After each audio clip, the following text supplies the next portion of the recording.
Live. I'd like to welcome everybody to the November 5th City of Salem Planning Commission meeting, and we will start as we normally do with a roll call. Helen? Commissioner Lewis. Here. Commissioner Fry. Here. Commissioner Blasey. Here. Commissioner Fox. Here. Commissioner Guyer, absent, excused. Commissioner Palmatier. Here. Commissioner Williams. Here. We have a quorum. All right. First order of business is any communication from council, boards, commissions, or agency. Is there anyone in that capacity wishing to speak to the Planning Commission this evening? Don't see any. Then this brings us to our first opportunity for appearance of interested citizens. This time is available for interested citizens to comment on specific agenda items other than public hearings, deliberations, and the merits of land use issues that are reviewable by the Planning Commission at public hearings. Is there anybody who wishes to speak to the Planning Commission at this time?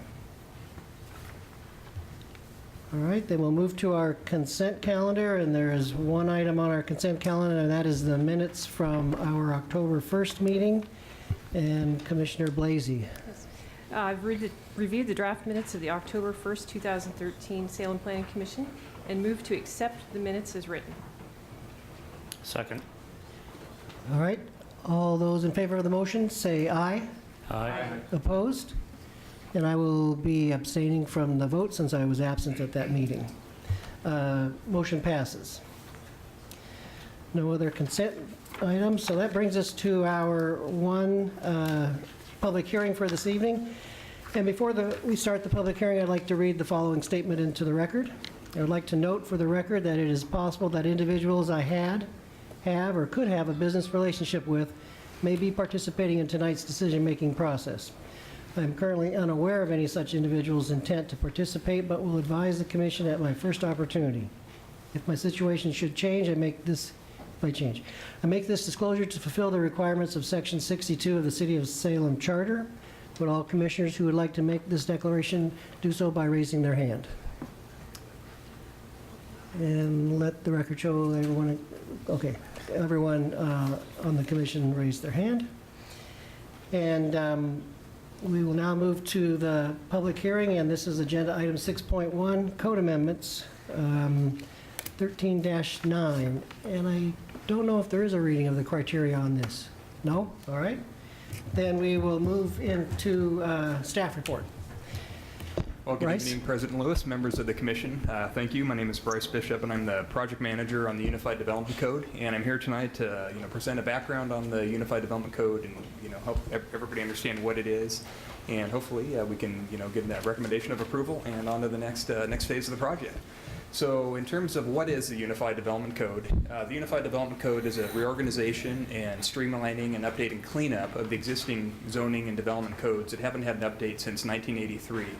And so what it does, it takes the city's zoning code in its chapters, the Land Division Code, Chapter 63, and then selected elements of the Public Works Standards chapters, and puts them into a new format and a new organizational structure so they'll be easier to use, understand, and easier to administer. And so some of the goals of the UDC project are to identify where there were gaps in the code, where standards were needed, and to fill those gaps. Over the years, since the code hasn't been updated for several years, there's a lot of inconsistencies and conflicts that have come about, and so the project looks to try to fix a lot of those inconsistencies and conflicts. And then we're also looking at trying to clarify and simplify the language of the code so it's easier to pick up and use, and it's not so difficult to understand. So overall result of the UDC is hopefully a code that is clearly written and easier to understand and administer, which is important, not only for the public, but also for staff, because when you're at the front counter, answering questions for the public, you want to be able to have a code that you can look at and be able to quickly get to an answer and have, a pretty good feeling that, the answer you're giving is the correct answer. The way the code is today, there's, similar rules located in different chapters, so it's very easy to make a mistake or give an answer and then realize you have to go back to your desk and talk to another planner. Oh, did you remember this other section of the code? And so that says something a little bit different. So this whole project is to fix those problems and then just streamline the code and hopefully result in something that's easier for the public to use and results in fewer mistakes and just something that's a lot better for the city of Salem. So why is the UDC needed? Well, throughout the process, we kind of came to this realization like a metaphor. The current code in its state is a lot like the Winchester Mystery House down in San Jose, California. It's, if you're not familiar with that, it's a house that was built by Sarah Winchester, the wife of the son of one of the founders of the Winchester Rifle Company, and she was paranoid about spirits, and she's kind of a medium, but so she built this extravagant house with all these passages and corridors in order to confuse the spirits so they couldn't follow her. So when you look at our code, it's very similar to that in the fact that there's a lot of, when you get into it, you go down a path and you might end up at like a dead end, like this poor lady, stuck at the ceiling with the stair going to nowhere. So we're trying to, make the code not so much like the Winchester Mystery House and make it something that's easy to use, because we don't want to make, the public, we're not concerned about, confusing the public. We want to make it easy to understand, as opposed to the Winchester Mystery House, which is all about making things confusing.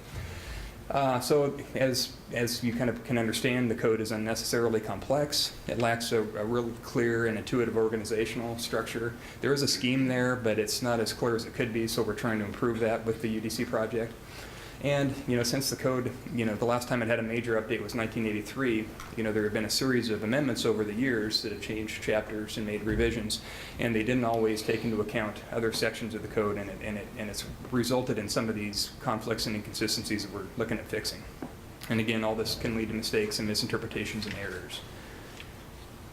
So in terms of the overall process, we went through an extensive review process of over 3 years with an advisory committee that we had set up to serve as kind of the hub for public involvement, and as chapters were completed and ready for review, to bring those forward and allow the public to come down and comment on them. So over a period of over 3.5 years, we met with the committee, and in that period of time, there were 36 meetings held as we went through chapter by chapter of the proposed Unified Development Code. The committee consisted of the Planning Commission, 2 City Council representatives, and then 9 members of the community. The meetings, again, were open to the public, and we had a distributed mailing list for updates of over 150 people that we sent routine updates on, of meeting agendas and chapters that were going to be reviewed at those upcoming meetings. We also had those meetings televised on Capital Community Television, and so you could, if you couldn't make it to a meeting, you could tune in and watch it on Channel 21 or stream it live on the website that they have. And you can go on. Then we had a website that we created, salemcodecleanup.net, to serve as a clearinghouse for a lot of information of, what's the UDC about, the proposed chapters that were ready for public review. And you could submit comments, sign up for updates, and you could also look at old meetings because we have all the old meeting videos archived on that page as well. And then we attended different neighborhood and community group meetings as requested, and so we feel that the process was pretty good. So in terms of over this whole 3.5 years, we set some ground rules at the very beginning in terms of how we would rein ourselves in and kind of guide our code amendment and cleanup process. And so we set up some code revision rules and some code drafting rules. And some of the code revision rules were, whenever possible, keep it policy neutral. So this was an important one. There were some instances where we had to make some, kind of stretch that policy neutral, principle a little bit, because there were issues with the code that were so significant. And I'll talk about those later on, that we needed to, kind of deviate from that to bring about some good change to the code where it was needed. But whatever possible, we try to keep it policy neutral. So the majority of what you see in the code today is what you'll see in the UDC, except it's been cleaned up and streamlined, so it's easier to use and understand, and easier just to access. Other rules that we had was where there was a requirement of the code that conflicted with state law or another legal requirement, we'd make that change. We wanted to, use fewer words wherever possible, and by doing that, we introduced tables and graphics to more simply convey standards instead of having long, lengthy paragraphs. We made changes to implement current practice. And then we also, if there was a gap in the code where a regulation was needed, we would address that as well. And then some of the drafting rules that we established were just utilize consistent terms. You don't want to have different words being used for the same concepts throughout the code. An example for that is in the code today we have requirements to talk about a required setback, a required yard, a buffer yard, and so all these terms have they generally mean the same thing. There's slightly nuanced differences, but we're simplifying that in the UDC so things are more consistent and streamlined. Another thing is we wanted to group related parts together.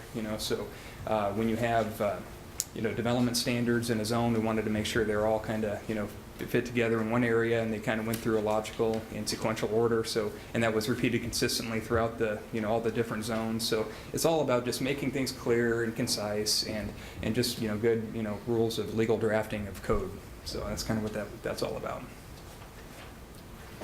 So the new organizational structure that we're proposing is the umbrella for the entire new UDC.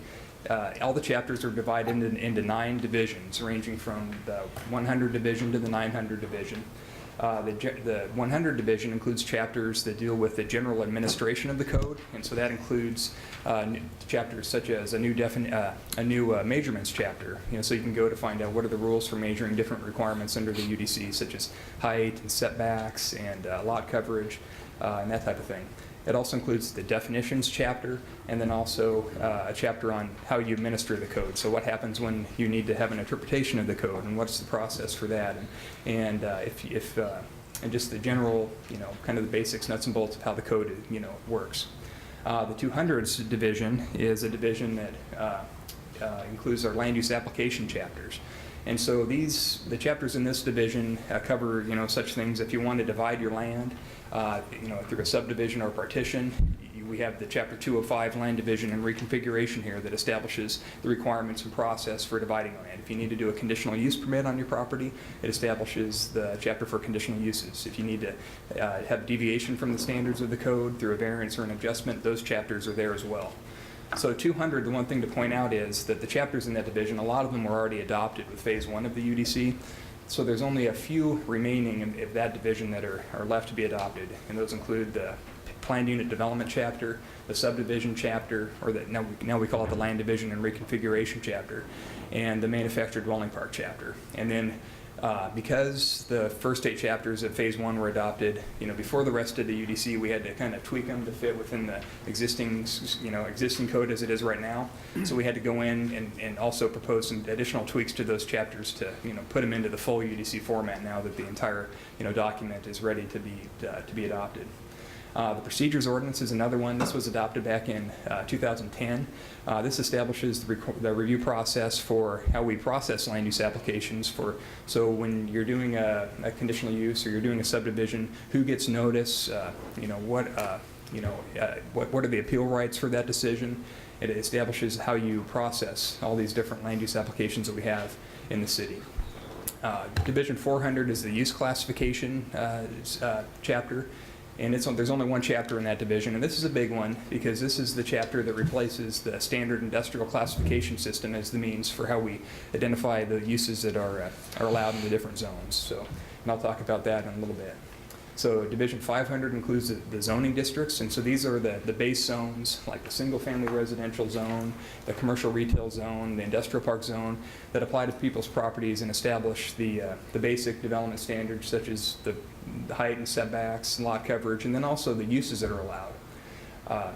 Division 600 includes the overlay zones. Now, the overlay zones are a special type of zone that applies above those zones in Division 500, and they're used to achieve a special community purpose or an identified need in the community, such as fighting blight or beautification, and so those establish additional requirements beyond the people, individuals' base zones that apply to their property. Division 700 includes the chapters that establish special requirements and standards for uses, generally wherever they're allowed and not specific to a zone. And so this would include Chapter 700, which is the chapter that establishes the requirements for special uses today. And a special use is a use that's allowed, but it has some additional requirements that apply to it in order to help it fit within its context and its location in the zone. And then there's a Chapter 702, which is the multifamily design review standards and guidelines chapter, and this is a chapter that simply takes the design review requirements for multifamily that are in that design handbook today, which is a separate document from the code, and places them into the true code structure in the code, so it's easier to find. Then we have a chapter for temporary uses, and then eventually when the wireless chapter gets adopted, it'll be included under this Division 700 as Chapter 703. Then we have Division 800, and these are the chapters that deal with kind of the basic development standards in the city, and they cover things for such as improvement standards for streets and rights-of-way, some basic references to public improvements such as water and sewer. It establishes requirements, basic requirements for landscaping, and then also parking and loading in driveways. And then vision clearance is also included in this division. And then it also includes some chapters that deal with environmentally sensitive land, such as landslide hazard areas, tree protection, and wetlands. And then finally, the sign code is in Division 900, and that chapter again was adopted separately from the UDC, but there are a few conforming amendments that are being proposed to the chapter to fit it into the UDC format. So examples of some of the improvements we've made to the code that are reflective of the principles and the rules that we established from the beginning are that, general examples are, adding tables and graphics. So, like right now you have to, when you read the code, you have to look at this kind of tortured explanation of how you measure building height. And so, we're adding a graphic there so it makes it more clear that, you measure to the average height and, how you, calculate the bottom, reference datum if the elevation changes. So it just makes it easier to use as opposed to how it is today. Again, logical grouping of elements, keeping like things together, establishing a clear structure and consistent terminology. And some specific examples of how we've improved the code are we've established a new measurements chapter, which I previously discussed. We've taken the lot size and dimension standards that are in the subdivision code today, and this is an example of where you have two sets of rules in different locations, essentially requiring the same thing. So in the subdivision code, you have lot dimensions and area requirements, and you also have the zones that establish similar requirements.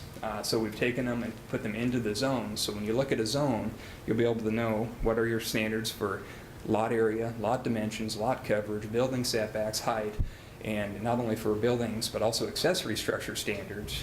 And these standards were incorporated in because right now you have to look at a different chapter. So you're going down and you're thinking you understand what the requirements of a zone are, but you don't realize that you have to go to an entirely another chapter in order to find out how your detached shed in your backyard, where it can be placed, how high it can be. So we're putting those all together so they're easy to find.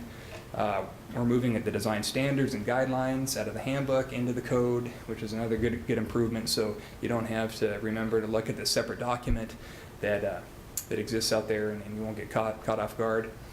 Another thing we've done is establishing a uniform parking requirement for shopping centers. So today, when we look at a shopping center, when the tenants in that complex change, you potentially have to adjust your parking, your minimums and maximums as those tenants come in and out. And based on how the parking chapter is structured, the potential different tenants all could have a different parking requirement.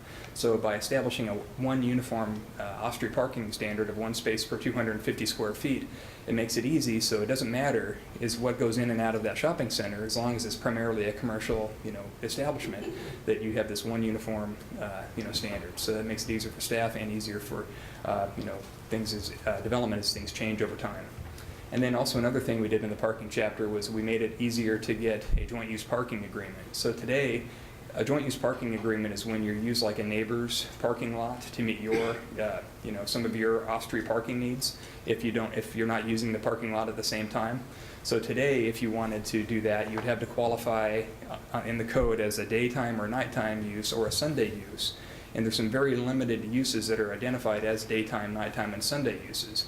And so if you're not one of those uses that are identified in the code, you have to go to the hearings officer and have a hearing, which takes time and additional cost, and to make a determination if your use is a daytime or nighttime use or a Sunday use.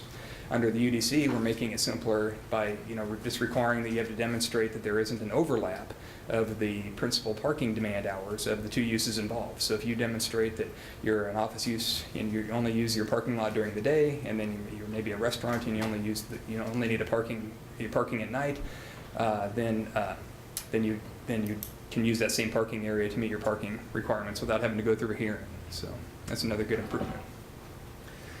So now on to the bigger changes that we made with the code in order to address kind of more significant issues. And the first one is how we classify uses in the existing code. So today we use this book called the 1987 Standard Industrial Classification System.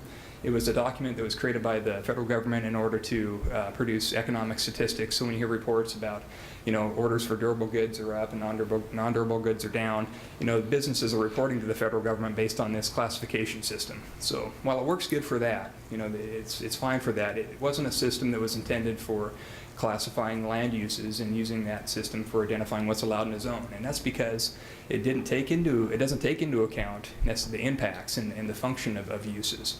It provides a detailed list, of uses that happen to be outdated since 1987, but it doesn't, really help to, get at what are the appropriate land uses to be grouped together because they share the same land use characteristics. So an example that I'd like to give is in the retail or the eating and drinking establishments category, SIC number 5812. It includes all activities that range from restaurant all the way to industrial food service contractors and industrial feeding. Whatever industrial feeding means, but that in 1987 that was a term of art that they used. So, but when you look at restaurant to compare to industrial food service providers, they're not really the same in terms of their impacts for land use. So we're getting away from this 1987 SIC because it's outdated and it really wasn't intended for zoning and land use. And we're going to a new system, which is our use classification system in the new Chapter 400 of the UDC. And the intent the premise of this, and the intent is to be more of this approach is to be more user friendly and logical. And we have a system that's based on and reflects land use and the impacts as a basis for how we identify what's allowed in zones. And it's a system that's used by other jurisdictions in the state, and it's also a model that the Department of Land Conservation and Development at the state promotes for small cities and in any city really in Oregon. So the whole premise of this new use classification approach is getting away again from this detailed lists of all these different activities and going to a system where you identify some the basic essential land uses like retail sales, office, general manufacturing, heavy manufacturing, wholesale or general wholesaling, heavy wholesaling, and those become the uses that are permitted in the zones. And each one of those uses is described by a written description, which is the characteristics of the use, and the characteristics description provides how that use functions. It's like a definition for the use, and then we also have examples of activities that would that are examples of activities that would fall within those characteristics and therefore be that use. And then we also provide some exceptions where you may think a use fits within that use category, but because of how it's related or how it's regulated, rather, it falls into a different category. So an example would be mobile food units. Mobile food unit would be an eating and drinking establishment, but because it's a temporary use, we call it a temporary use and it has its own requirements because it can only be at any place for 6 months. But again, it's trying to get, what are the basic, essential uses out there, describing and defining them by this characteristics description and giving some examples which are not an exclusive list. Just because you're not listed as an example doesn't mean you don't fit within that category. It all boils down to does your proposed use meet these characteristics?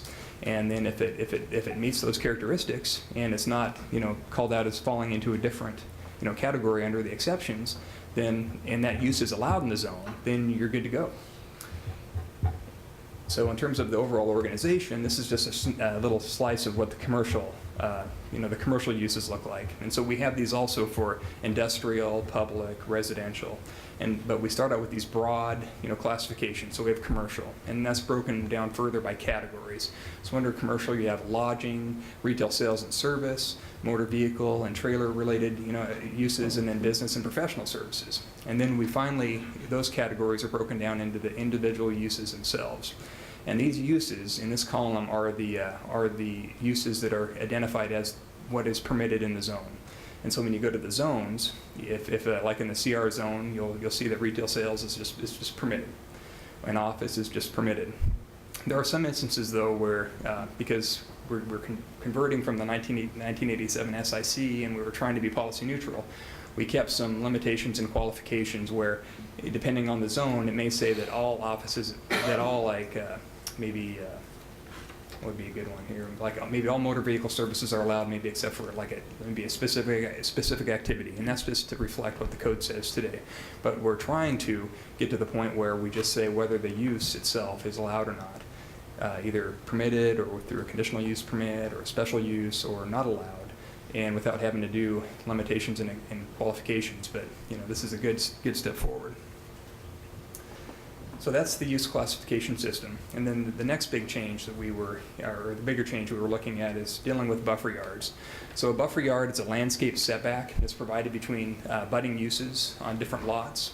And the buffer yard applies when you have uses of differing impact. And so how it works is the code today goes through and assigns an impact category from anywhere from minimum to heavy to the different uses that are allowed. And so office would be light, general manufacturing would be heavy, as kind of examples.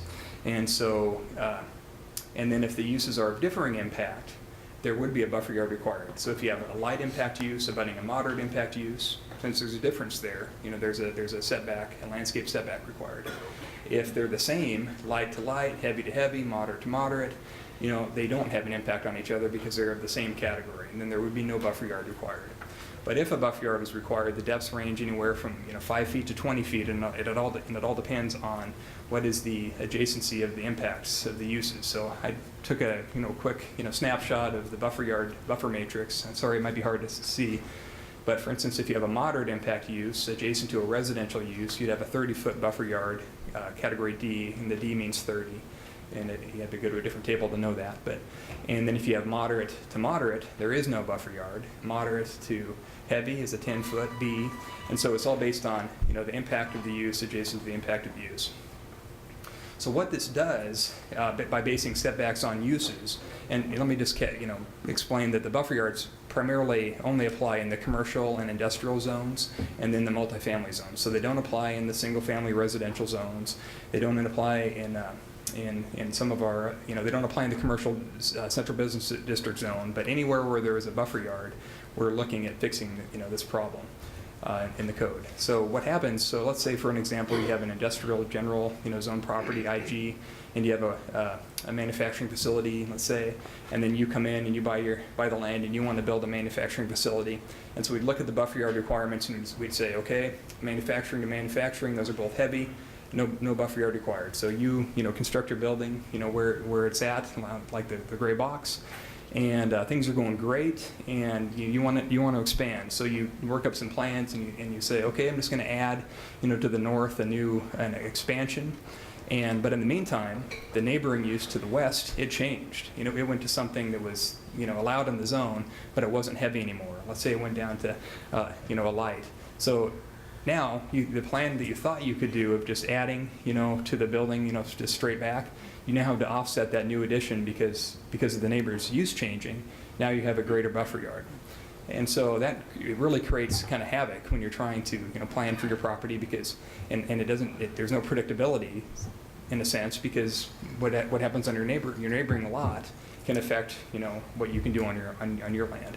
And then let's say, you go ahead and you add that, you do that extension with the offset, and then the neighboring use changes back to industrial again. Oh, well, now you don't really need that setback anymore, so you could fill it in. So it's just kind of, it creates fluidity in the setbacks, and it's really kind of problematic. So what we're trying to do with the UDC is establish these new zone-to-zone setbacks. So instead of basing, the setbacks on abutting use, it's based on abutting zoning. And so, and this is going to be more predictable because the zoning map doesn't change as frequently as uses do on property. And so what we did is because we didn't want to deviate from the, what we have today too much. So we looked at, keeping the concept of, impacts. But instead of basing it on use, we looked at the zones and said, okay, like in the industrial general zone and the intensive industrial zone, when you look at the uses that are permitted in those zones, on the whole, or on the average, or the majority, what would those uses what impact would those uses represent?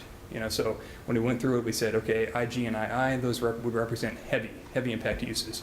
So we assigned those zones a heavy impact category. And then the employment center, industrial commercial, industrial business campus, and industrial park zones, they were more moderate zones. And then the light zones include like the exclusive farm use zone, our mixed use zones, our commercial zones, and our public zones. And then where you had 3 or more dwelling units, those would be multifamily zones, and then residential zones, RA, RS, and RD.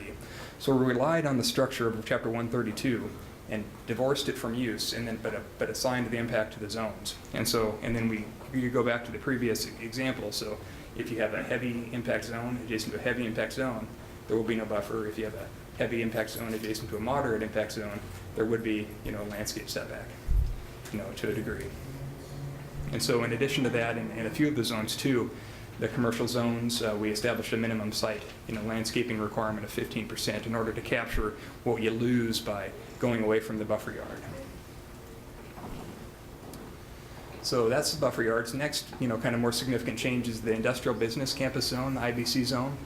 And so this is a zone that was established back in the 80s. And so it was created, at a time where the economy was much different, and it reflected, economic trends that were not what they are today. And so as we've seen over the years, there have been numerous applications for property owners to change their zoning from industrial business campus, which is this kind of purple color, to this lighter purple color, industrial commercial.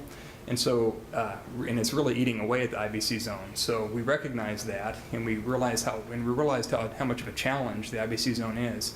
And we wanted to try to do some things to fix it. So some of the things we did to try to fix it are to look at the uses and allow a broader range of uses. So today, you can't have a lot of office uses, private commercial office uses. And so we've broadened that to allow all office. We haven't gone so far as to allow all government office, but at least at this point we have opened it up to allow commercial office without any limit on size. When you look at the code today, there's some really complex requirements in terms of height and setbacks. So we've simplified that to make it more clear. And then also there's this concept of flex space use, and flex space uses are uses that are non-industrial related, but they're limited in size and scope for the entire district. So we've kind of gotten away from that flex space concept to allow flex space uses, but just limited in size per establishment, like no more than 10,000 square feet per establishment. And then finally, in our overlay zones, this is another area where we wanted to, achieve some, more significant improvements. And so we've done that by, one, simplifying the overlay zones. So the Russian nesting dolls here are examples of how isn't it kind of an illustration of how we have overlays that have overlays within overlays. And so one example would be the Edgewater Street Wallace Road overlay zone that it's one overlay zone chapter, but it has 7 sub areas. One area for along Edgewater Street, one area for along Wallace Road. And so what we do is we take all those requirements for the different areas that are unique, put them into one chapter, and it becomes really hard to ferret out, okay, what applies to which sub area. And so where we had those instances where there were overlays within overlays, we've split them out into their individual chapters. So instead of one chapter with 7 subparts, we have 7 chapters. So we actually increase the number of overlays in number, but not in terms of what they cover. But that's to make things more clear. Again, I said earlier, we moved the design standards out of the handbook and put them into the overlay zones, so they're easily, you can find them easy. And then we also made some improvements in terms of making it easier for property owners to make improvements to existing buildings if they're making the improvements that are becoming more conforming with the standards. So today, for instance, if you had a storefront window, like on Edgewater Street, and you wanted to make an alteration to it, you would have, but you didn't have the 65% minimum required window amount on the ground floor, and you wanted to maybe increase it a little bit, well, we'd tell you would have to go to a hearing, be at the Planning Commission and go through the design review guideline process. But really, they're making it, the property owner is making it better, and we want to make it easier for those type of improvements to be made. So we have these alternative standards that are built into the design requirements now. So if you are making it better, you don't have to go to a hearing, and you can have an easier, quicker review through staff based on the standards. And then we also, in several of our overlay zones where we have existing industrial buildings, we wanted to make it easier for those buildings to be reused or adaptively reused in the interim, so they, until such time they're ready to, convert over to maybe the true vision that the overlay zone established for them. One example is the riverfront overlay zone, where it's really calling for high-density housing. So it applies along Front Street and to the west of the railroad tracks. And so right now there isn't a big push in the market to bring in housing there. but you have these existing large kind of warehouse industrial buildings that are sitting with vacant, and it's often hard to get uses in there because of the overlay zone requirements. So to loosen them up a little bit to make it easier for those existing industrial buildings to be used for the uses that they were designed for, until such time the market is ready to really, support, the true vision of housing, high-rise housing in that area. So those are some of the improvements that we made to our overlay zones. And with that, I would, recommend that the Planning Commission pass this on to the City Council and make a recommendation for them to adopt. And so the next steps would be for your recommendation to go forward to the council. The council will have a public hearing, and then we were hoping that it will be effective, if everything goes smoothly, in early 2014. All right, thank you, Bryce. Any questions? I have one, if I could. In the staff report, you list the 8 chapters that have been adopted in Phase 1. On the table of contents, there's 9 chapters. The annexation chapter. Yeah, 260, and when I tried to click on that link, nothing came up, so. That's because there's nothing in Phase 2 that's proposed. Everything was taken care of with Phase 1, and all that was a renumbering of the annexation chapter. We didn't make any changes to it. Okay. So, and there is no, and the reason it's not included when you click on it is because we're doing, it's done. We're not even touching it with this phase. Okay. All right, any other questions, staff, at this time? All right, don't see any. Is there anyone representing a neighborhood association that wishes to speak to the Planning Commission on this issue? All right, don't see any. We have a few folks that have signed up, so if we would start with the list. If I call your name, if you'd come to the podium, either podium, and be sure to speak clearly into the microphone, and we'll start with Larry Fox.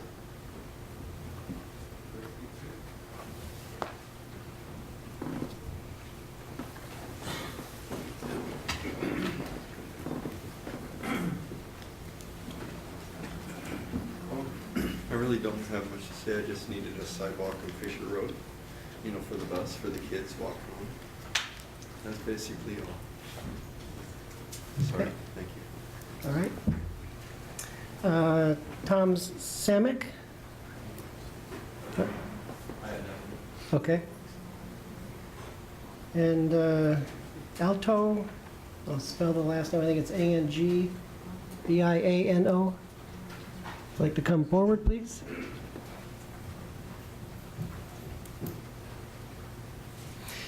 If you give us your name and address for the record. My name is Arturo Anguiano, and I live at 4726 Niles Avenue.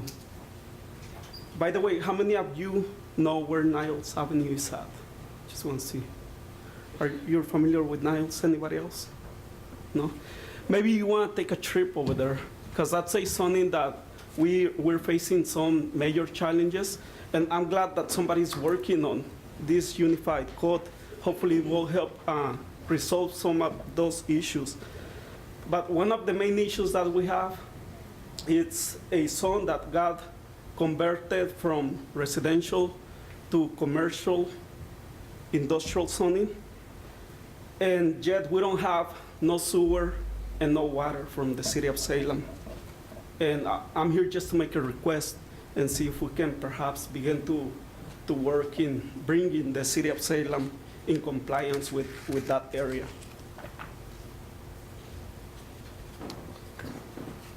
That's all I have to say. Okay. Thank you very much. Any questions? All right, thank you. And next would be Juan, and I don't want to murder the last name, but it's the same as his.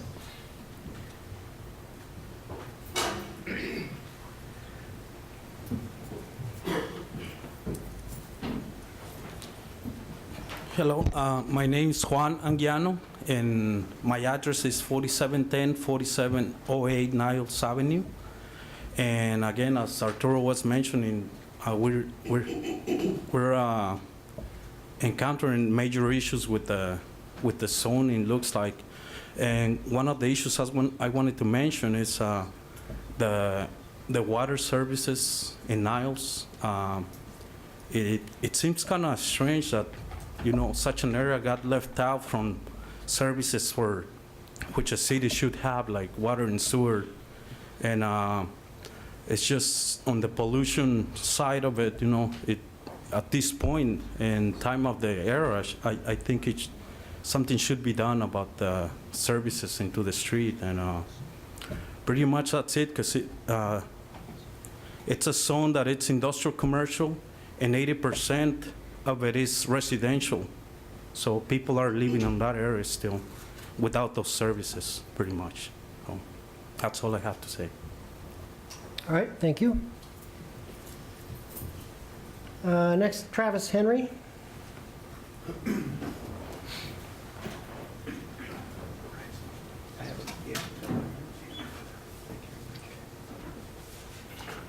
Good evening. Thank you. My name is Travis Henry, 4985 Battle Creek Road Southeast, and I'm the Vice President of Wildwood Mahonia. We're a family of companies that's been engaged in urban design and development here for about 30, pushing 40 years at this time. And we own the only commercial neighborhood CN zoned property in the city. Bryce is kind enough to hand out a letter of testimony, but on the back is an exhibit that will show where our property sits. It's on the corner of Battle Creek Road and Kubler Southeast, and you'll see it's the kind of magenta colored postage stamp. We have approximately 2.5 acres. When the zone was changed back in the 80s to neighborhood commercial, all of the surrounding communities were zoned residential, single-family residential. And the square foot limitations that the CN zone puts on the property at that time were appropriate. In the last few years, however, there's been substantial change in the neighborhood, and at this time, the property directly to the east of us, which is zoned commercial retail and commercial office, represents almost 27 acres approximately, and it's a major change to the area, and we think it's great, but it does put into perspective some of the regulatory barriers that we're facing with the CN zone. And in particular, it puts limitations and restrictions on our flexibility to be able to serve the market. I think this is a perfect opportunity to maybe bring these issues up about the square foot limitations as we're in the process of adopting a new unified code, which I think is great, and Bryce and everyone down at the city has done a tremendous job putting this huge undertaking together.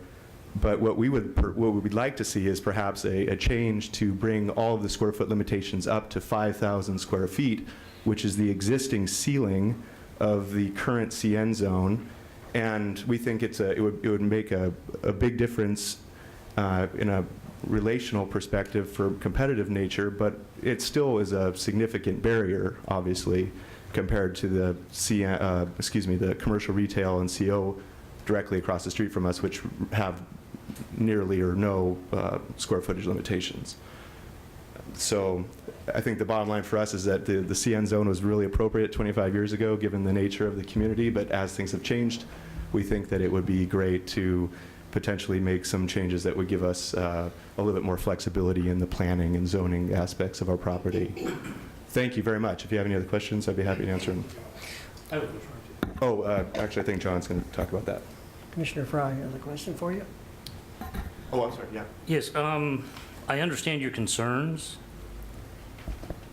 And if I'm understanding correctly, you're asking us to change the square footage for your different zone. Would it not be more appropriate just to rezone the property? I think neighborhood commercial is a unique and interesting zone. When we brought it in, the aspect of it was to provide limited footages for a variety of different uses basically for a small community commercial center.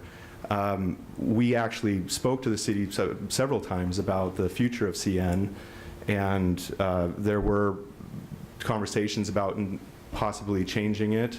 However, that's passed, and we're happy with the CN zone as it is. It's just these square footage limitations. For example, office use is limited to 2,000 feet. Someone could go across the street and lease 5,000 feet because we wouldn't be able to meet that request. But we do think there's some inherent, benefit to the CN zone by nature, and I don't think we want to change it, but we just want to make it a little bit more flexible so that if we're approached by businesses in the community that have specific needs that currently aren't met by the limitations, that we could be flexible and meet those. Okay. Any other questions? Don't see any. Thank you. Thank you. Next on the list is John Miller. Thank you, Mr. Chairman. I'm John Miller, 4985 Battle Creek Road, Southeast in Salem. Big thank you from me also to the staff and the Planning Commission and the committee that did all this. I probably understand this process better than most. There's a plaque back there somewhere that has my name on it when I was president of the Planning Commission in the 80s when we adopted this code. It kind of stings to have it referred to as the Winchester Mystery House. You're right, and it's fair because it's been 30 years of additions, and in fact, when we spent the 5 years in the 80s and late 70s, the consultant hired by the city convinced both the staff and ourselves that this SIC code was just going to be a great way to go, and in fact, there was nothing else then, and now there's a lot better things, and I think this is a great system, much better than what we've had for some years. And just to add a bit to what Travis said about the question about the zone change, we bought the old Pringle Schoolhouse without knowing what we wanted to do with it, but we knew we wanted to save it. And CN has allowed us to keep it alive in terms of office uses and very limited commercial uses. We can't expand the size of the building, and so I think CN's okay. That one limitation on square footage is just one that's really tough to deal with, and it's a limited set of uses, but it's a small complex and it's not going to get any bigger. So we think this might be a good time to consider changing those. And 5,000 feet as a maximum for one business there is really small compared to other commercial uses. So we're just asking you to allow us to figure out a way to keep that building alive in the future, and I think we can, because it's great, and what's going on across the street's great too, so we're all happy. The one comment I have about the zone code, it refers to the RM2 zone. Currently, nursing care is a special use in the commercial neighborhood, or in the RM2 zone, and the proposed code would change it to a conditional use. In a special use, there's 3 or 4 things listed like coverage and screening and parking, and you meet those and you're okay. A conditional use is months long, thousands of dollars process, so we'd like to recommend that it just remain a special use as it is today, with the same conditions that attach to the special use in that zoning. In the current zoning. So I would be happy to answer any questions if I can. Thank you Any very questions? Don't see anything. Thank you. Thanks. Next is Evan White.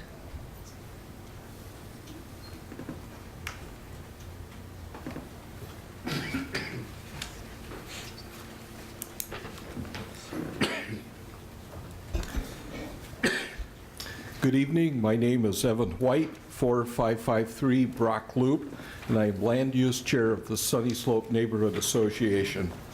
I have followed the Unified Development Code process since its inception and attended most advisory committee meetings. I congratulate city staff and the volunteer committee members. Unfortunately, the UDC has not done anything for homeowners who live on hillsides with adjacent vacant property. Salem's Natural Hazards Mitigation Plan says that, and I'm quoting, nationally landslides cause 25 to 50 deaths per year. In Oregon, in years with heavy storms, economic losses can exceed $100 million. Developers who are uninformed about geologic processes may create conditions that trigger landslides.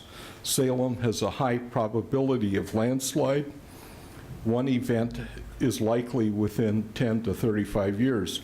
The geologic setting of the Salem Hills illustrates a historic pattern of landslides.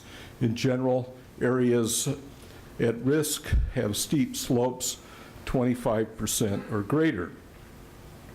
Unlike most communities, Salem does not have an excavation and fill ordinance that protects homeowners. While we do have a landslide hazard ordinance, that ordinance does not consider ground slope the leading cause of landslides. We hope you will follow forward the UDC with a strong recommendation that council also adopt ordinances that reflect commonly accepted grading practices such as the Oregon Structural Specialties Code or the nationally recognized Uniform Building Code. The forensic engineers who investigated the courthouse square debacle first suspected that the contractors had over-excavated the site. Sometimes the lowest standard of care will be whatever the city is willing to accept. Over the past 5 years, my wife and I have watched our retirement savings dwindle from a lawsuit which began after a developer excavated a 100% slope below our home on a hillside already marked as highly susceptible to landslides. When he excavated, the builder did not have a building permit, a written construction agreement, an accurate site plan, or a soil report showing that the excavated slope would be stable under foreseeable conditions. Let's not have that happen to other homeowners. Thank you, and I'd be happy to answer questions. Any questions for Mr. White? I don't see any. Thank you for coming down. Or, excuse me, Commissioner Williams. Can you comment on the lawsuit, how it turned out? Well, we lost round one at the Court of Appeals, and we filed a petition for reconsideration. I was disappointed to learn it's not really about whether the slope is stable, it's a whole bunch of other things. And, you know, you'd have to go to law school to understand. Any other questions for Mr. White? Commissioner Fry. I understand exactly what you're saying. The unfortunate part is if he did it without permits or a site plan or the rest of that, it probably wouldn't have mattered what the code said anyway because he didn't have a permit. I believe the city has argued he didn't need a permit, and that's what I think needs to be changed. Any other questions? The handout, by the way, also has a second side, which I hope you'll read. All right. Thank you for coming down. Next is Tom Dahlke.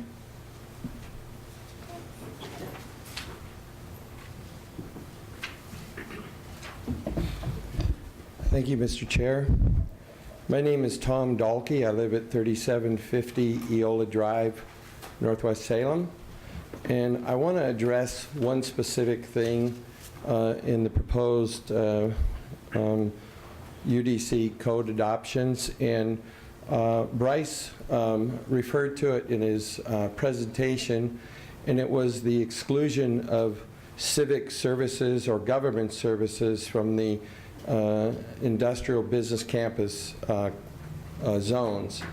And it's my understanding industrial business campus zones are primarily for business use and business office, and excluding government services in a town that has so many government agencies that rent space would be, I feel, very detrimental to any IBC zone. And I can only think of one reason that that exclusion was placed in there, and it was for the potential sale of a IBC zone property to a government agency that would be contrary to what I'm sure the city would like to see, because it would remove that from the tax rolls. But I'm not aware of I'm only aware of, and I was involved in one situation where that did happen, and it was quite unique to the government and the city, and it was so rare that I think excluding the government uses from the IBC zone is more or less an overkill and would really put a hardship on IBC zones where they are the only ones, whereas an industrial commercial zone can rent to a government agency, an IBC zone cannot.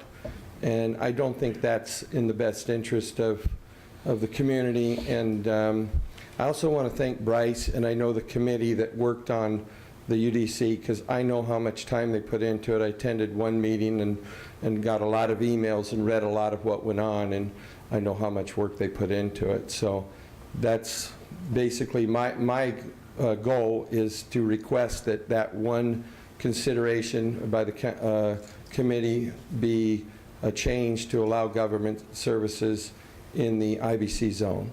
Thank you. Any questions I can answer? Commissioner Fry. Can I ask a question of staff? Sure. Bryce, can you clarify that for us? Like out at Fairview, can you clarify the IC and the IBC for us as far as government? Well, in terms, the comp plan zone changes out there. They did, and I'll have my dad ask Glenn to help me, because they went to IC, but they were a specialized list of uses that were permitted. It wasn't just the IC zone. We went through and identified uses that we thought were appropriate. So we didn't allow in the IC zone, like a Walmart couldn't go out there. But I can't quite remember if government office was included in those IC zone changes or not. It was included, at least in the initial ones. I don't recall exactly in the later ones whether or not, after this issue became more discussed, if we put a limitation on it. But certainly the property that you're involved with in Fairview that was zoned IC didn't have a limitation on government offices, because that's how Fish and Wildlife was located there. So, actually probably the most knowledgeable person in the room about this is Mr. Tross over there. So if he wants to speak later, maybe he can speak to that as well. But today in the IBC zone, government offices aren't allowed, and a lot of offices aren't allowed. And so we took the step to open it up to allow, like, architecture firms, engineering firms, which were the impetus for a lot of those changes to begin with. So we opened that up, but we didn't go so far as to open it up to government offices. And part of it's correct, in terms of the potential loss of tax base. It was state land to begin with, and then now, if you have government offices going back in, now it's going back into state land, where the intent was to have, I think, private, development and investment and, and tax base, and it is unique, where the state agency is able to buy, land, and so if they buy the land, the tax structure changes as opposed to if they're leasing it from someone. So that's part of the, This has been one of the more debated issues, and if I recall, Bryce, check me on this, but if I recall, the Unified Development Code Advisory Committee actually recommended that all offices, including government offices, be allowed. The staff is not recommending that, but certainly it's the Planning Commission, and the Planning Commission can recommend whatever you, as a majority, want to recommend. So that's where we are. And if I could just make one more comment. The IBC code, when we started this Unified Development Code, was, I believe, more restrictive than it is now. And so we've tried to open that up a little bit. And there's been a lot of zone changes in that area, so we knew that there was something wrong. And so we've been working on that. But I think that a lot of the members of the Unified Development Code feel the same way that you do, and that there was a lot of discussion about that at the time. Thank you. I might add, and we may hear this over and over this evening, remember one of the main goals of this was to clean it up and not change it. And we in fact did change some things, and for some folks not enough, maybe for some too much, but the goal was to be policy neutral, and we took that charge very seriously. and I think did the best that we could to accomplish that, even though we left things that we knew probably weren't right. Commissioner Blasey. Thank you. I'm not sure that I have a question, but I do appreciate you bringing this to our attention. It's something we certainly have discussed here. We have made amended recommendations to prior proposals. And so if we are allowed to have this discussion here tonight, and I just want to be clear that we can, and that we could make an amended recommendation. It's obviously something that we would need to discuss, but this is the one that keeps coming up, and my understanding was that we were going to table this issue and it would come back later, but I would like us to consider seriously addressing it here. So, thank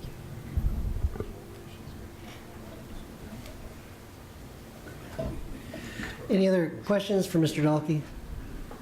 All right, thank you. Thank you. We do have a couple more speakers. Lily and Pam. Am I close? No. All right, Nate Levin.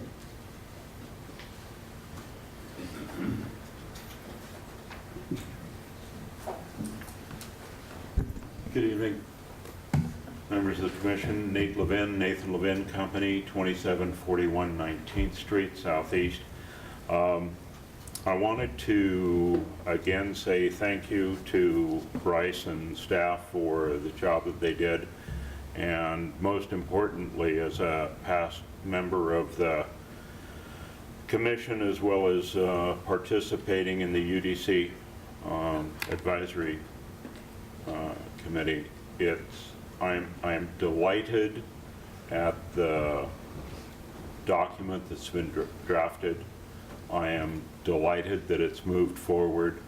The revisions and the changes from prior testimony, it's not perfect. It doesn't meet everybody's dream list, but it is such a substantial step forward that I absolutely encourage you to move it along, and just thanks again. That's it. Any questions for Mr. Levin? Since we have you here, would you like to give any comments about the issue of the IBC zone? And in particular... I'm changing hats and going from a prior commission member to a commercial and industrial realtor, and I have a listing that I represent a client and used to be a partner in the property, and it's lots on just off of Fairview Industrial Drive, known as Cascadia. The zoning, when it was partitioned by the prior owners, was at IBC, and part of the development package amended that through a zone change to IC. And a lot of the folks out there, if Rice was to bring up the Fairview screen again, it would show that a substantial volume of property has been rezoned through normal processes and a very established process to IC. It does not give the property owners carte blanche, but it's again a major step forward. And my opinion, and that's all it is an opinion, is that it's a real way to enlarge and allow a substantial increase in uses.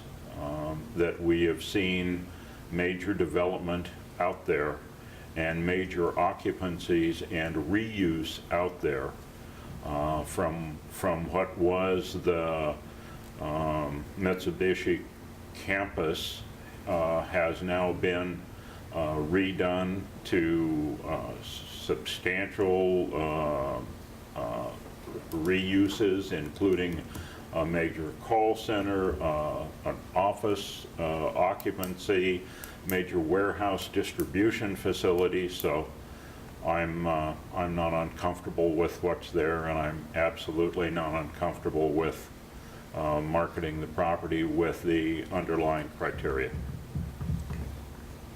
Questions, Commissioner Fry?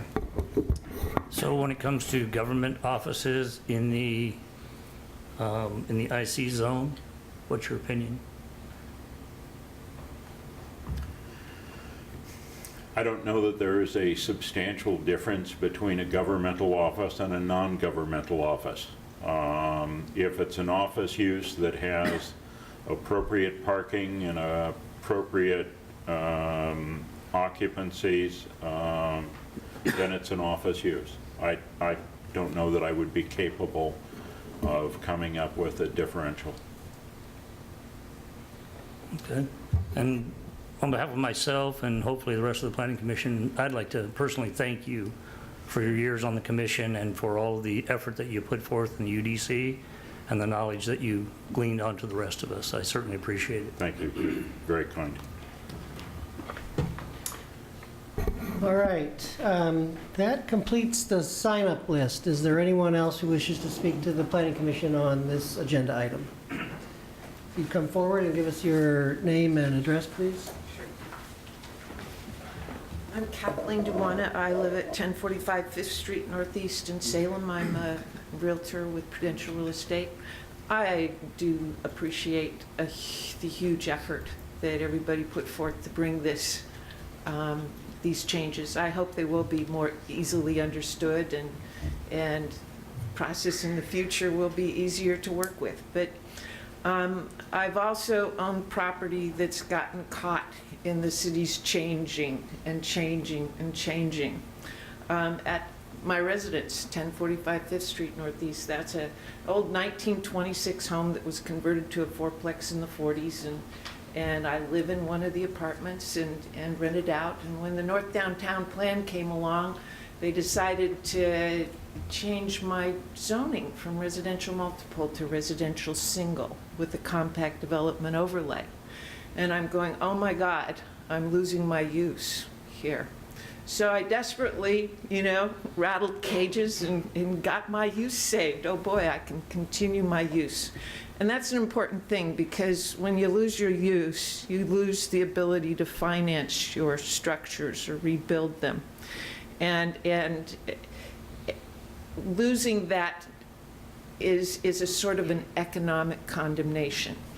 But then, following that, they came along and decided that RM should really be RM1 and RM2, okay? And why? Well, I guess RM2 allows a little higher structures, has different, a little higher density, a little higher height, bigger setbacks, those kinds of things. So book of plans thrown over my building, and I may still have my use, but if I burn down, I no longer have my lot, because I neighbor residential zone, and now the setbacks and buffers squeeze me out of existence to maybe, 10, 15 feet of developable space.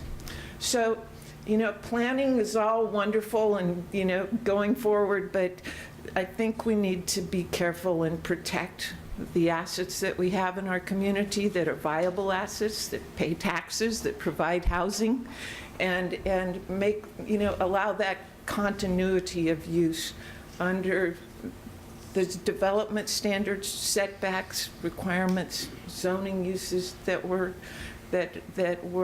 contemplated when it was built or an allowed use. I think that's very important. If you can find some way to amend this going forward, that would be super. If you can't, I hope there are opportunities in the future to come back and fix it. This is not the first issue that I brought forward before Planning Commission and Council in helping preserve our existing neighborhoods. I've worked with you on the plan development ordinances to redevelopment, with Dave Moss to redevelop property in the Fairmont area. I've brought forth the ordinances to deal with cottage housing, another area that has been, kind of had been neglected or lost in the future planning and changes. So I would hope that you could take this opportunity to clean that area up so that you don't, trot over the little niches and nice quality homes and housing that we have in our inner neighborhoods. Thanks. Thank you. Any questions for Ms. Dwana? Thank you. Is there anyone else who wishes to speak to the Planning Commission on this agenda issue? Mr. Tross, if you would come forward.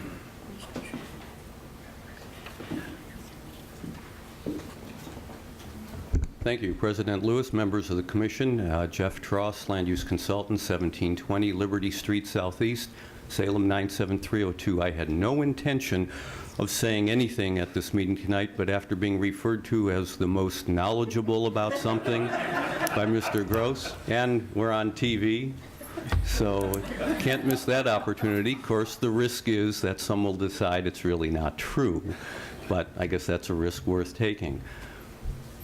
What can I do for you? That's really all I wanted to say.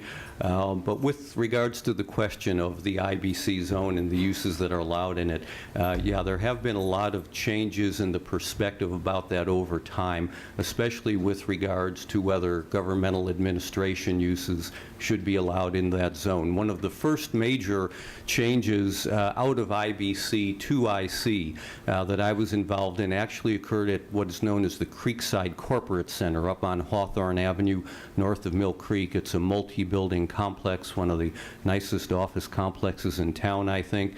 That was originally zoned IBC as the east side of the Hawthorne Avenue corridor between Mill Creek and State Street was zoned entirely IBC. We've seen activities there or developments there that included the Park 5 Business Center, which is at the corner of State and Hawthorne. We had the former food processing plant, which was located somewhat to the south of that, the Creekside Corporate Center, contrasted with the west side of Hawthorne, which I believe is zoned IG and IP, substantially different zone. Interestingly, the east side, which had originally been zoned IBC, developed, while much of the land on the west side and the more traditional industrial zones did not. When Creekside Corporate Center requested their zone change, one of the primary reasons for it was to allow a broader range of office activities than they were allowed to have under IBC zoning. Fact of the matter is, even prior to the time they requested their zone change, some of their space was already occupied by government entities. Whether they needed tenant improvement permits in order to make that happen or not, I don't know. But clearly, they were in a position of potentially having some non-conforming status. But the zone change cured that. Now, with regards to the Fairview Industrial Park, the map is slightly out of date. There is one additional property that has also been zoned from IBC to IC, and it's at the north end. I don't have a pointer because I wasn't intending to point anything tonight, but it's at the north end of the Fairview Business Park, adjacent to the south side of Madrona Avenue, on the west side of Fairview Industrial Drive. It went through a zone change to IBC to IC fairly recently. Prior to that, of course, there was what began as Siltec became Mitsubishi Silicon, ended up as Sumco, the large silicon wafer plant on the east side of Fairview Industrial Drive, which was abandoned after the silicon wafer manufacturer left town and also left their site in North Salem.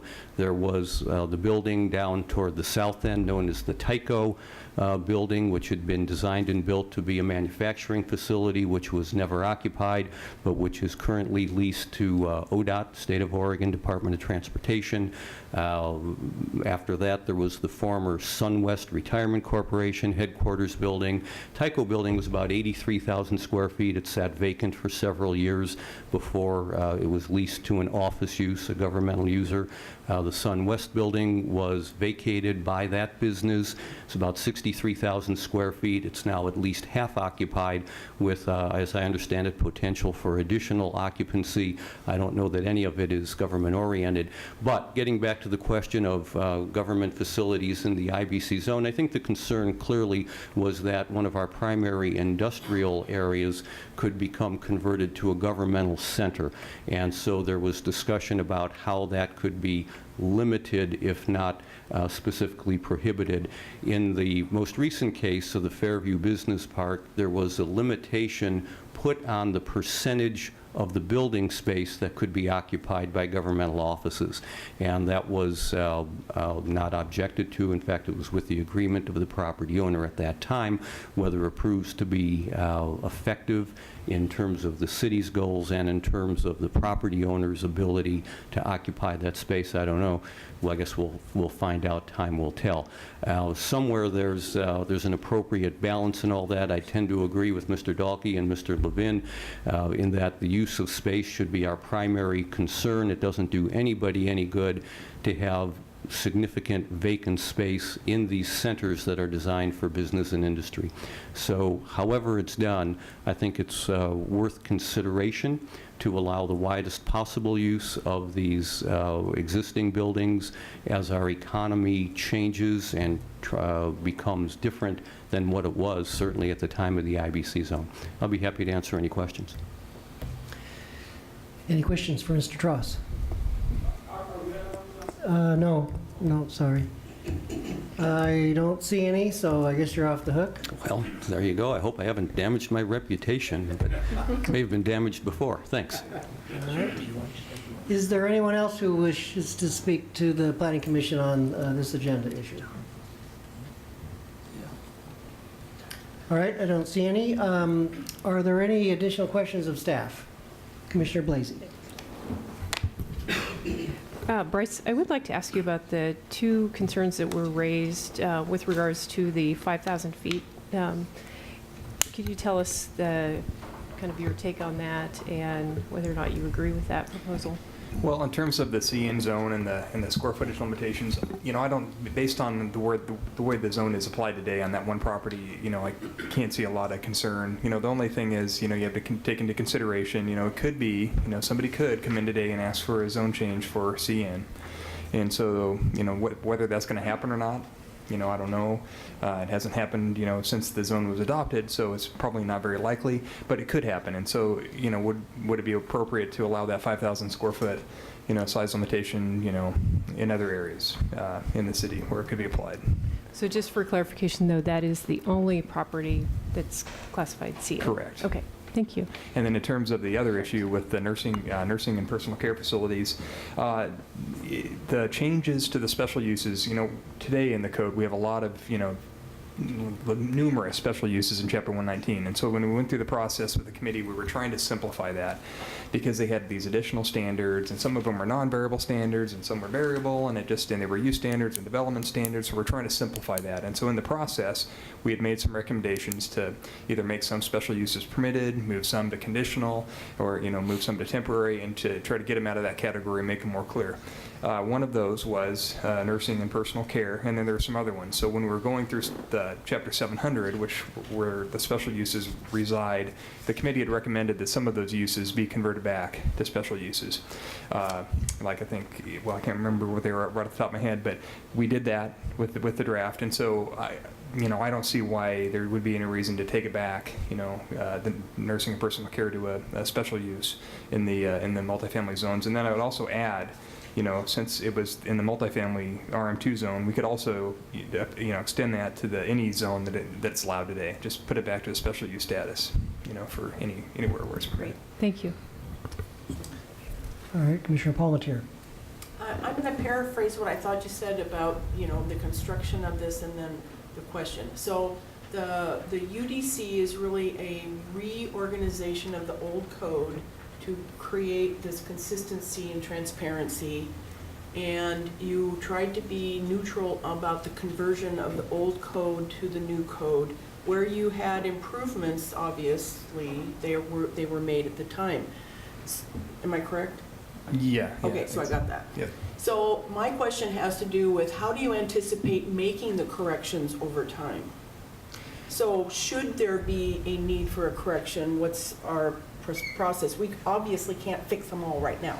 Yeah, and that's why as staff, we're committed. We used to have this process where we would every year we'd bring forth a set of amendments. We would keep track of issues and glitches and bring them forward, to the Planning Commission to make recommendation to the council to adopt. So we're committed as staff to, bring that process back. We have this brand new code if it gets adopted. We don't want to let it sit for 30 years and kind of languish. We want to make sure we keep it up to date. And as issues come up, and this is a big document. There's liable to be glitches. But, we're committed to, having a nimble process so we can, fix these, and not let them sit. So as issues come up, we will, bring them back to the Planning Commission as a package and say, and kind of like an annual code, cleanup, of this UDC as we go forward. And, it's inevitable additional changes will need to be made, but we want to make sure we're quick to address those.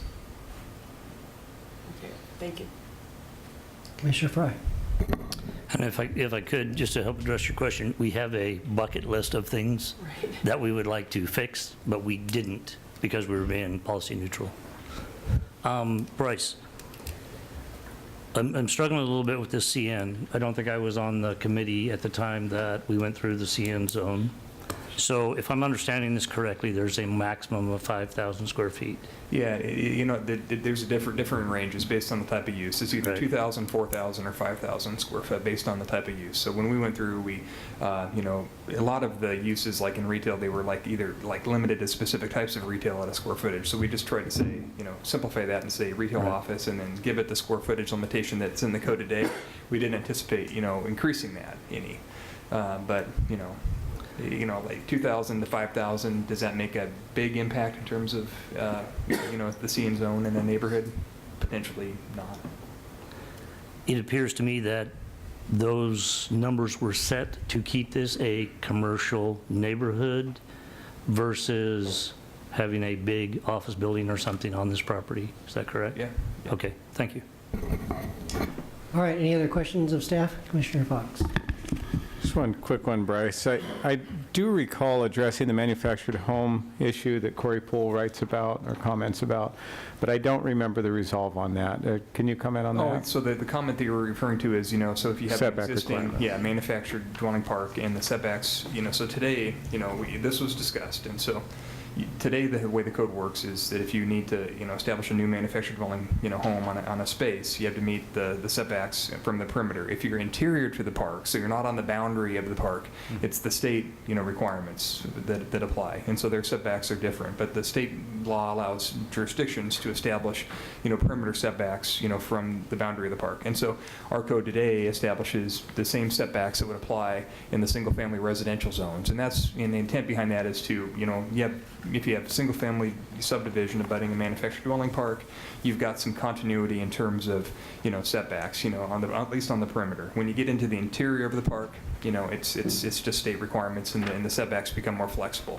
So we do retain, in the code, as proposed, the 14 or 20-foot setback for the rear, depending on the height, 1 or 2 stories, which is for the most part going to be single, so a 14-foot setback in the rear yard, and then 5-foot setbacks on the side yard. That does pose a problem, for some of these existing parks that are really old, and they were developed a long time ago, predating, the standards that we have, and those setbacks could result in you not being able to put a manufactured dwelling on those spaces. But the code does have ways to address that through variances and adjustments to get that flexibility.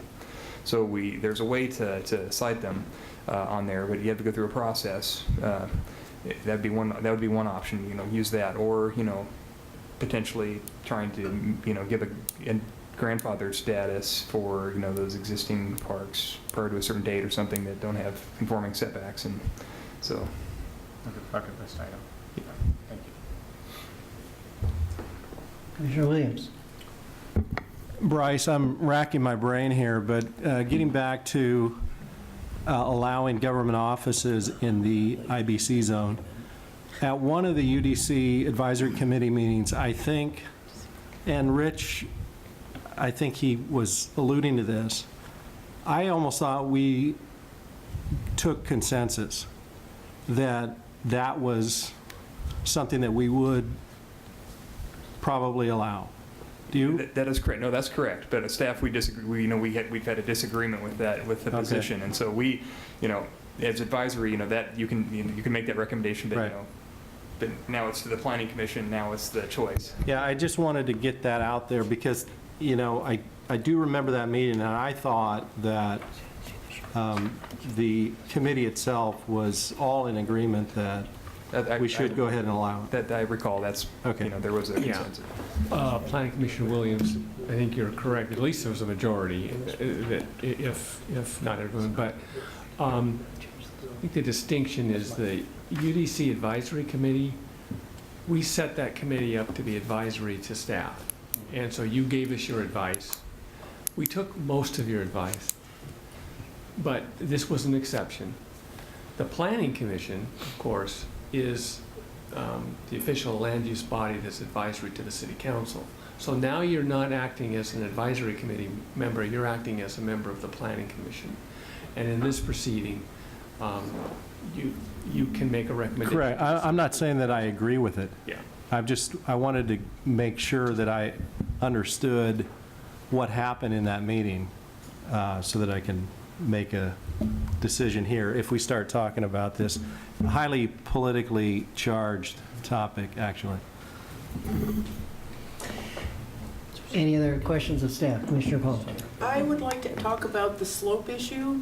I'm not, familiar with the geotech type stuff. So is it the city's opinion that the code protects hillside development, or do you believe that there could be some improvements? I mean, if it was neutral from the original to the current, could you speak to that? Glenn Davis, City of Salem Public Works. In the discussions we had, I believe we actually had some discussions in one of the committee meetings as well, that yes, there are some improvements that we could make to the program. It's been in effect for about 10 years now. Since it has taken effect, there are new geotechnical engineering licensing requirements from the state, so there's some new changes that have happened there.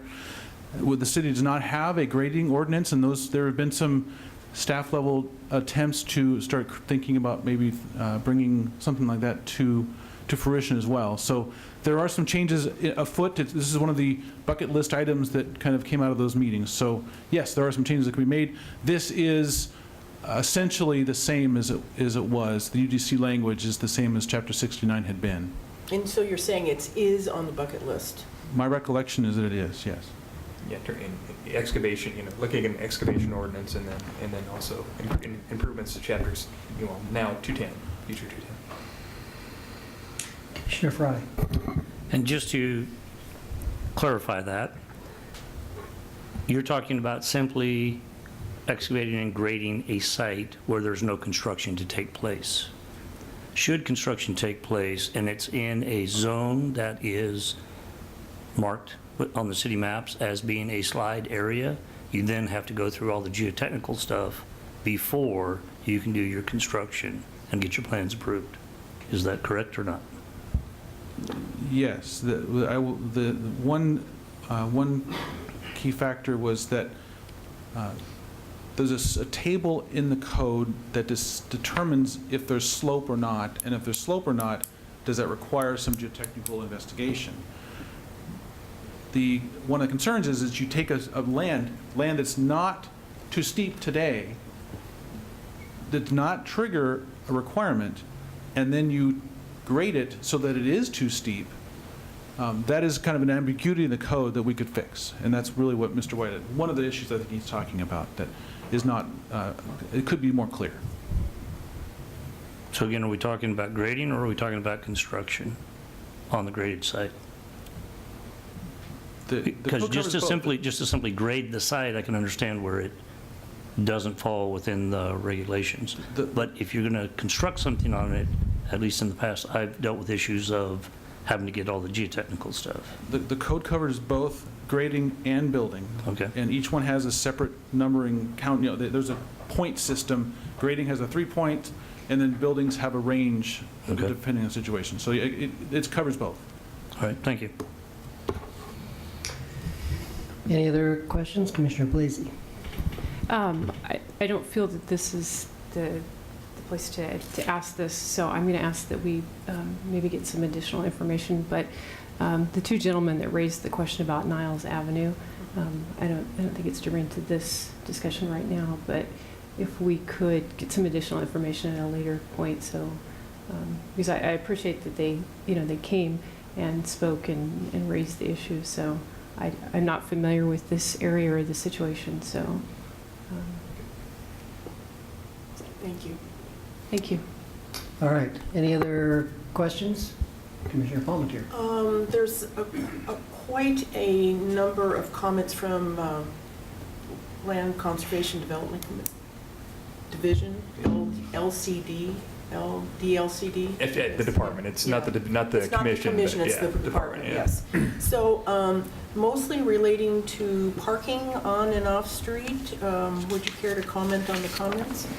Well, a lot of them, as they kind of, they couch the, two categories, the non-substantive and the substantive ones. And so when you look at the substantive comments, they include, reducing the off-street parking requirement for residential to like 0 or to 1 space at a maximum.